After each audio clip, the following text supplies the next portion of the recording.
काबर झील।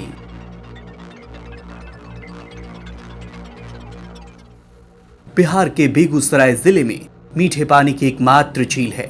इस झील को पक्षी विहार का दर्जा प्राप्त है, वो भी 1989 से। एक समय था जब यहाँ जाड़ों में काफी प्रवासी पक्षी आते थे, जिसमें विदेशी पक्षी भी शामिल होते थे। लेकिन ये झील आज उपेक्षाओं का शिकार है। पहले की तुलना में अब प्रवासी पक्षी नहीं आते। वजह जानकर आप हैरान हो जाएंगे। एशिया का सबसे बड़ा और रामसर साइट में शामिल बेगूसराय के काबर झील में प्रवासी पक्षियों का शिकार लगातार किया जा रहा है। हालांकि वन प्रमंडल के द्वारा समय समय पर शिकारियों द्वारा काबर क्षेत्र में लगाए गए जालों को जब्त जरूर करती है, लेकिन शिकार थमने का नाम नहीं ले रहा है। नतीजा, जहां पहले लाखों की संख्या में प्रवासी पक्षी आते थे, वहीं अब धीरे धीरे पक्षियों की संख्या हजारों में सीमित हो गई है। काबर क्षेत्र में आप देख सकते हैं किस कदर झील के अंदर बड़े बड़े बांस के जाल लगाए गए हैं, जिसमें प्रवासी पक्षी उड़ान भरने के दौरान फंस जाते हैं, जिसे शिकारी बाद में छुड़ाकर महंगे दामों पर बेच लेते हैं। प्रवासी पक्षियों की कीमत ज्यादा होती है, इसलिए लगातार शिकारियों के द्वारा प्रवासी पक्षियों का शिकार किया जाता है। एशिया के सबसे बड़े काबर झील को साल 1989 में 6211 हेक्टेयर को पक्षी विहार के रूप में नोटिफिकेशन किया गया था, जहां वर्तमान में करीब 2600 हेक्टेयर से ज्यादा में पानी हमेशा लगा रहता है, जिस वजह से इसे रामसर साइट में भी शामिल किया गया है।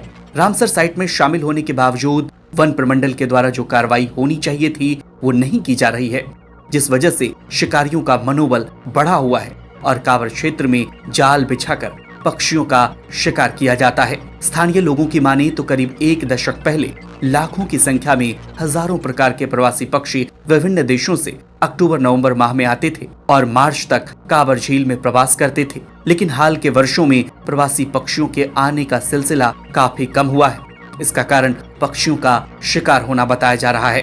प्रवासी पक्षी जाड़े के शुरुआती दिनों में अक्टूबर नवंबर में काफी संख्या में आते थे पहले, लेकिन पिछले एक दशक से यहाँ यह संख्या घटती चली गई।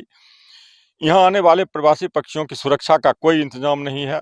जी चटोरों द्वारा उसका मांस खाने के लिए यहाँ जाल लगा करके बड़े पैमाने पर उसका शिकार कर लिया जाता है और इसके अलावा जहर दे करके भी उनको मारा जाता है। काबर झील पक्षी विहार तो घोषित है, लेकिन यहाँ पक्षियों की सुरक्षा के लिए सरकार की तरफ से कोई व्यवस्था नहीं है। निर्मुख चिड़ियाँ यहाँ मारी जाती हैं और उसे कोई देखने वाला नहीं है।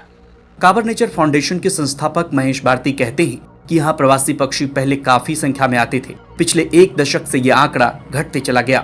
आने वाले प्रवासी पक्षियों की सुरक्षा का कोई इंतजाम नहीं है। लोगों के द्वारा मांस खाने के लिए जाल लगाकर शिकार कर लिया जाता है और जहर देकर भी उन्हें मार दिया जाता है। काबर झील पक्षी विहार के नाम से बिहार सरकार द्वारा गजट है और रामसर साइट भी भारत सरकार द्वारा घोषित है, इसलिए यहाँ आने वाले जो प्रवासी पक्षी हैं इसके महत्ता को देखते हुए इसकी सुरक्षा के लिए इसका व्यापक इंतजाम किया जाए। कम से कम अक्टूबर से लेकर के मार्च तक, जब तक वो प्रवासी चिड़ियाँ रहती हैं, उसकी सुरक्षा के लिए प्रशासन और सरकार व्यापक व्यवस्था करे।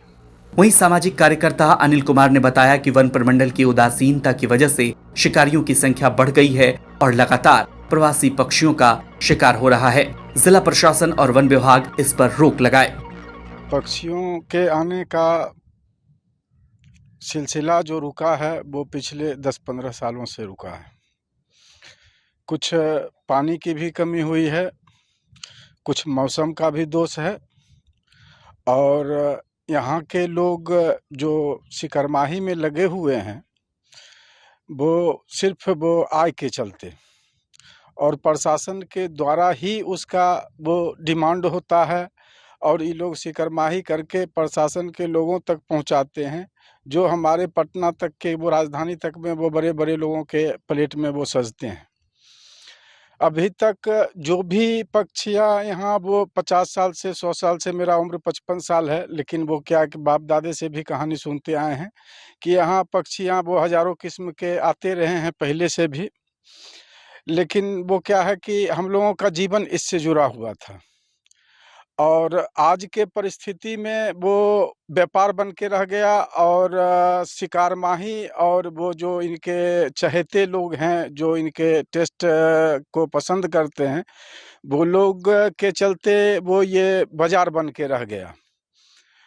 प्रशासन के द्वारा, शासन के द्वारा बार बार वो क्या है कि अखबार में, पत्रिका में, टीवी पर दिखाया जाता है इसके सुरक्षा पर, व्यवस्था पर खर्च को, लेकिन जब आप सरजमीन पर पहुंचेंगे तो इसके वो सुरक्षा का वो कोई व्यवस्था नहीं है। वहीं वन प्रमंडल विभाग के जिला वन प्रमंडल पदाधिकारी रविंद्र कुमार ने कहा कि कांवर झील में प्रवासी पक्षियों का शिकार नहीं हो, इसके लिए टीम बनाकर कांवर क्षेत्र में लगातार छापेमारी अभियान चलाया जाता है। समय समय पर कांवर झील में जाल की जब्ती की जाती है। बेगूसराय वन प्रमंडल द्वारा कांवर अधिसूचित क्षेत्र में हो रहे हैं अवैध शिकार की रोकथाम हेतु बृहद पैमाने पर कार्रवाई की जाती रही है और वर्तमान में भी जारी है। हमने पूरे क्षेत्र को 3-4 खंडों में विभाजित कर दिया है और उस सभी क्षेत्रों के लिए अलग अलग सूचनाएं एकत्र करने हेतु अलग से आदमी भी प्रतिनियुक्त कर दी गई है। हमारे रेंज ऑफिसर के नेतृत्व में टीम जो है प्रतिदिन विभिन्न क्षेत्रों में जाकर के कार्रवाई करती है और जहां कहीं भी कोई जाल लगा हुआ, बल्ली लगा हुआ मिलता है, कोशिश की जाती है कि उसको इमीडिएट उसको हटा ले। हाल के समय में ये झील पानी की कमी से जूझ रहा है और सरकारी योजनाओं के पारित होने के बावजूद उपेक्षाओं के चलते संकटपूर्ण स्थिति में है। झील पर निर्भर स्थानीय मछुआरे भी लगातार इस कारण संकट झेल रहे हैं। एशिया का सबसे बड़ा कांवर झील बेगूसराय के कांवर झील में पक्षियों की लगातार शिकार की जा रही है। कहा जा रहा है कि पहले लाखों की संख्या में प्रवासी पक्षी यहां पहुंचते थे, लेकिन हाल के वर्षों में शिकारमाही की वजह से पक्षियों का आना कम हुआ है। कांवर झील में जो तस्कर हैं वह जाल लगाकर पक्षियों का शिकार करते हैं। हालांकि वन प्रमंडल का दावा है कि लगातार शिकारमाही करने वालों पर शिकंजा कसा जाता है, लेकिन नज़ारा कुछ और है। कांवर झील में अभी भी जाल लगाकर पक्षियों का शिकार किया जाता है। अब देखना होगा कि सरकार और जिला प्रशासन इस पर कब तक लगाम लगा पाती है। बेगूसराय से सौरभ कुमार की रिपोर्ट, बिहार तक।